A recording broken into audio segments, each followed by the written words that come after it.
Hello, friends. The Horde is trying to find alternatives to launch attacks without their orcs being neutralized en masse. That's why on April 6, the first video of the queer Robotic system was released, which is equipped with a Bagulnik 82 weapon module that carries an 82mm mortar attached to an automatic loading system. The system is mounted on a rotating turret and has a rate of fire of up to 12 shots per minute and an automatic reload time of about 5 seconds without the need for human intervention. Apparently, Ivan's main goal is to reduce the exposure of mortar crews to drones and Ukrainian counter-battery fire, allowing remote control of the unit from protected positions. The Russians have specialized in showing off a bunch of new wonder weapons that rarely make it to the front, but I still think robotic warfare is getting closer and closer. Eso no implica que los sistemas arcaicos, si quieren. In this footage, you can see this Ukrainian mobile air defense group testing, which uses a double mount of World War I Maxim machine guns, water-cooled, to shoot down one of the Shahed drones that the invaders have launched against a city. The Maxim is a heavy machine gun that is widely available in post-Soviet arsenals and for which they have large amounts of ammunition. Will this be the last mission for these systems? Who knows? I wouldn't be surprised to see them mounted on robotic systems in the coming months. On the strategic front, the first independent center for unmanned systems released a video captured by the thermal cameras of their FP2 attack drones, which infiltrated the Donetsk airport compound during the night of April 5th. The one located 41 kilometers from the front line. This was done to launch a surprise attack on 2 pickup trucks used by drone operator teams to launch Shahed drones against Ukrainian cities. This incursion is part of the defenders' systematic effort to neutralize Donetsk airport as a drone launch point, given its short distance to the front, which makes them difficult to detect and destroy with so little warning time. Ukraine proves day after day that it can not only stop one of the largest armies in the world, but also systematically destroy it. To be able to reach Donetsk airport, the first center carried out a campaign of raids last week to destroy the air defenses that Ivan still has in operation. As in this case, where they found a Tor air defense system out in the open, which upon being detected went into the forest to avoid being destroyed. That tactic was useless, as the defenders just used a couple of Mosquito drones to clear a path through the branches and reach their goal.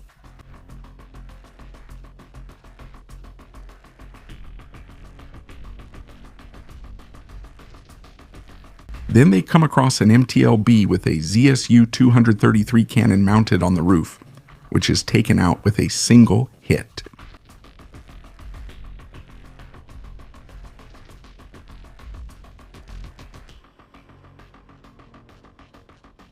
Finally, they finish the job by neutralizing a railroad car specialized in transporting fuel, thus preventing the Horde from using it to bring supplies to the invaders at the front.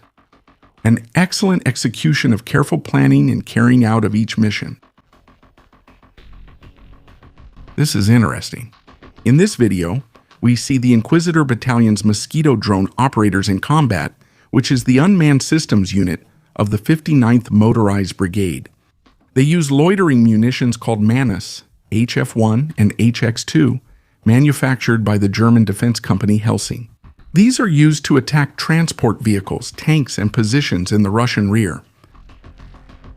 Ukraine bought thousands of these munitions, but they had to be withdrawn from the front line because it was found that their control system could be jammed by Russian electronic warfare systems. Because of this, the Germans upgraded the communication systems of the munition and improved the artificial intelligence guidance system so that once the operator selects the target, the munition can fly autonomously to attack. In the video, you can see how the operator marks the target with a red reticle and switches the munition to automatic tracking mode when the interference from the Horde becomes too intense. This is evident by the status bars of the unit at the top and bottom of the screen turning red. The company has reported that it is delivering hundreds of drones per month to frontline units, with the drones achieving hit rates close to 100%.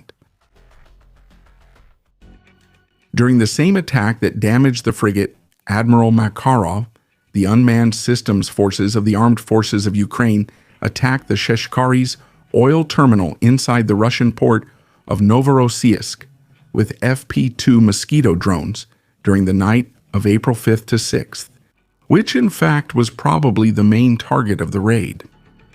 This facility is operated by Transneft and is one of the main export points for crude oil from the Urals fields through the Black Sea. According to reports after the attack, the loading facilities and storage tanks suffered significant damage, including 6 of the 7 oil loading arms, a section of the pipeline transporting oil from the tanks to the Sheshkaris city area, and the Sheshkaris pumping station. Sheshkaris pumps handled the transport, with a large group managing the facilities. The impacts caused massive fires at the site, which were visible in satellite images from NASA's FIRM system. The Sheshkaris terminal is a strategic hub that handles a significant portion of Russia's maritime oil exports, generating billions of dollars that directly fund the invasion of Ukraine by the old man in the Kremlin. This incursion is a continuation of the successful attack on March 2nd, as it had temporarily disrupted the port's operations.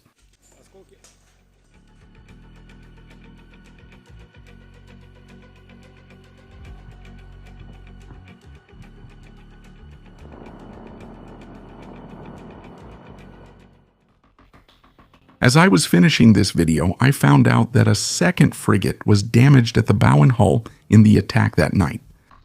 The ship in this case would be the Admiral Essen, which had already been hit by a drone in the attack on March 2nd of this year, and according to satellite images, it appears to be leaking fuel from its side. The frigate has a crew of approximately 180 people and can accommodate up to 20 Marines. Its armament includes a 100mm A-190 cannon artillery systems and anti-aircraft missiles, torpedoes, and anti-submarine weapons, and high-precision caliber cruise missiles. The good news keeps coming. Clearly, after watching this video, we realize that the special military operation is going exactly according to the master strategist's plan.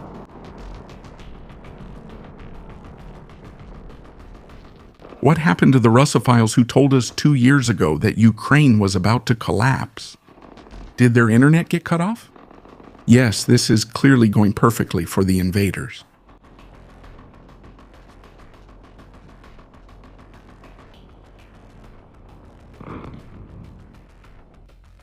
If you'd like more content on the war in Ukraine, visit our 2 new channels where we share information in a different format. Check them out. Remember to visit our Patreon, where for just $1, you'll have access to a large number of uncensored videos and documentaries. Lastly, visit our store, where you can find items inspired by some of Ukraine's most outstanding units. Carry history with you, and with every purchase, you'll be supporting the United 24 program, which directly supports reconstruction programs, aid to the civilian population, and defense. Remember to like and subscribe to the channel.